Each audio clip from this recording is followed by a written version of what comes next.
Niin, eli meillä on tässä Confido Capitalin Arto Leinonen. Hyvää päivää. Päivää. Kerro meille hieman, mikä on Gustavia ja mikä on Turkey Middle East -rahasto? Kyllä mielelläni, kiitos. Eli Gustavia Capital Management on ruotsalainen rahastoyhtiö, joka on perustettu joulukuussa 2002. Ja varsinainen toiminta käynnistyi 2003 syksyllä, eli nyt 5 vuotta sitten.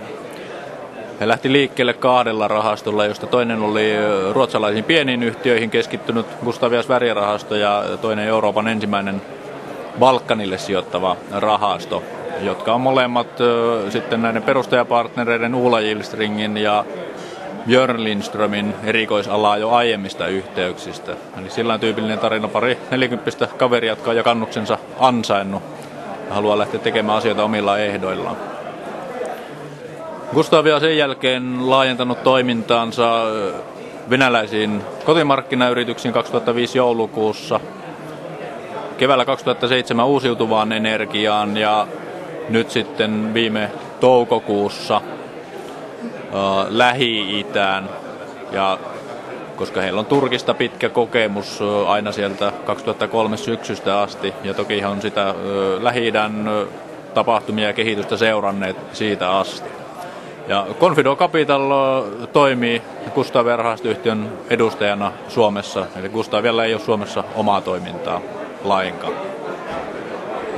No entäs tämä Turkey Middle East -rahasto, josta tänään on puhuttu, mitäs siitä? Ihan lyhyesti, jos ajattelee sitä, että miksi tällainen on perustettu ja miksi juuri nyt, niin luonnollisesti taustalla on Lähi-idän öljy. Mutta ei kuitenkaan niin, että Lähi-idässä sijoitettaisiin öljyyn, vaan kyseessä on nimenomaan se, että ensimmäisen kerran esimerkiksi Persianlahden maiden alueella on mahdollisuuksia ja käyttää ja näitä varoja on ryhdytty käyttämään infrastruktuurin parantamiseen ja rakentamiseen, koska Lähi-idällä on edessä ongelma lähitulevaisuudessa kyllä lähimpien 10 vuosien aikana. Öljy ei luo työllisyyttä ja se on ehtyvä luonnonvara. Eli siellä täytyy monipuolistaa talouksia, jotta kasvua saadaan myös muualta kuin öljystä. Ja tällä hetkellä öljyvaroja käytetään hyvin voimakkaasti infrastruktuurin parantamiseen. Monet noista alueen pörsseistä on hyvin alkuvaiheen pörssejä. Niissä on aikaisemmin ollut rajoituksia ulkomaisille sijoittajille. Nyt yhä useampi niistä on auki. Niihin voidaan sijoittaa ja sieltä löytyy hyvin mielenkiintoisia sijoittajamahdollisuuksia. Mikä ennen kaikkea on mielenkiintoisinta koko tässä asiassa on se, että tuo Lähi-idän alueen maiden taloudet korreloi hyvin rajallisesti muun maailman heikkouksiin nähden. Eli Lähi-idässä, varsinkin öljyrikkaissa maissa, ei ole tällaista likviditeettiongelmaa niin kuin monissa länsimaissa on tässä nyt tänä vuonna näyttänyt olevan. Minkälainen sijoitusstrategia tässä rahastossa on? Rahastossa on kohdealueena Turkki ja Lähi-itä nimensä mukaisesti. Kuitenkin niin, että nämä maapainot määrittyy ihan puhtaasti sen perusteella, missä on mielenkiintoista sijoitettavaa. Eli rahastolla ei ole mitään tällaisia tiettyjä rajoja, että yhdessä maassa täytyy olla tietty prosenttiosuus sijoituksista, vaan lähtökohtaisesti etsitään mielenkiintoisia sijoituskohteita tuolta alueelta. Eli Gustavia on tällaista lähestymistapaa käyttänyt jo aikaisemmin, muun muassa Balkanin alueella, missä sijoituksen maantieteellinen alue oli koko Balkanin alue, mukaan lukien Turkki, ja maapainot jakautuu tai määritty ihan täysin sen perusteella, mistä löytyy mielenkiintoisimmat tilaisuudet sijoittajalle. Ja Turkista Gustavialla on toki tämän Balkan-rahaston puitteissa jo pitkä kokemus aina sieltä 5 vuoden takaa. Ja jos ajattelee tuota aluetta kokonaisuudessa, miksi Turkki ja Lähi-itä, niin kun kyseessä on kuitenkin öljy hyvin pitkälle ja öljyn luoma vauraus ja taas sitten kaikki se, mitä sen pohjalle ollaan rakentamassa Lähi-idässä, koska öljyynä siellä ei voi sijoittaa, ne on valtion kontrolloimia yrityksiä. Turkki sen sijaan, Turkilla ei ole öljyä, mutta Turkki sen hyötyy laskevasta öljyn hinnasta, eli se toimii tällaisen ikään kuin öljysuojana tuolle rahastolle. Eli kun laskeva öljyn hinta saattaa vaikuttaa yleiseen sentimenttiin Lähi-idän pörsseissä, vaikkei sillä noiden kohdeyritysten kannalta olisikaan mitään merkittävää vaikutusta, niin Turkki päinvastoin taas hyötyy tästä. No entäs tuotto-odotukset? Minkälaisia tuotto-odotuksia tällä rahastolla on? Rahastolla ei ole mitään virallisia tällaisia tuottotavoitteita. Toki pyritään saavuttamaan mahdollisimman hyvä tuotto rahastolle pitkällä aikavälillä, eli mitään tällaisia lyhyen tähtäimen tuottoja tai pikavoittoja ei missään tapauksessa tavoitella, ja ehdottomasti sen vuoksi tietysti rahasto sopii vain pitkän tähtäimen ja pitkäjänteisille sijoittajille. Onko tästä jonkinnäköistä?